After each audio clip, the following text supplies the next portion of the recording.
આમ આદમી પાર્ટી દ્વારા અરવલ્લી બચાવો સભામાં આમ આદમી પાર્ટીના ધારાસભ્ય ચેતર વસાવાની ગર્જના ખેડબ્રહ્માના ખેરોજ ખાતે આયોજિત આપ દ્વારા અરવલ્લી બચાવો સભામાં આપ ધારાસભ્ય ચેતર વસાવાએ હાજરી આપી.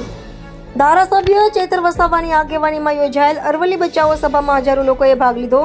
ભાજપ સરકાર ઉદ્યોગપતિઓના કહેવાથી અરવલ્લી પર્વતમાળાની વ્યાખ્યા બદલીને ખનીજ માફિયાઓને સોંપવા જઈ રહી છે. ભાજપ સરકારે ખનીજ માફિયાઓ માટે લાલ જાજમ પાથરીને અરવલ્લીનું ખનન કરવા મંત્રણ આપ્યું.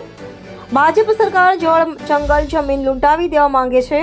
સરકારને જણાવવા માંગે છે કે આ સરકારે બનાવેલા પહાડો નથી, હજારો વર્ષથી અડીકમ પહાડો છે.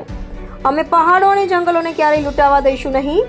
અરવલ્લી પર જે અતિક્રમણ થવાનું છે તે સમગ્ર માનવ જાતિ માટે વિનાશકારી સાબિત થશે. અરવલ્લી બચાવવા માટે અમે ગાંધીનગર તરફ કૂચ કરીશું. જ્યારે રાજસ્થાન હરિયાણાના લોકો દિલ્હીનું આહવાન કરશે તો ગુજરાતમાંથી પણ હજારો લોકો દિલ્હી જશે.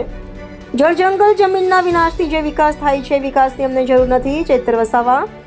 વિકાસના નામે અમે એક પણ ઇંચ જમીન આપીશું નહીં. ચેતર વસાવા. અરવલ્લીના પહાડ વાતાવરણને સંતુલિત રાખવાનું કામ કરે છે. ચેતર વસાવા. જો અરવલ્લી નહીં બચે તો નદીઓ પણ સુકાઈ જશે. રિપોર્ટર જયેશ ઠાકોર સાથે શૈલેષ પટેલ, સાબરકાંઠા.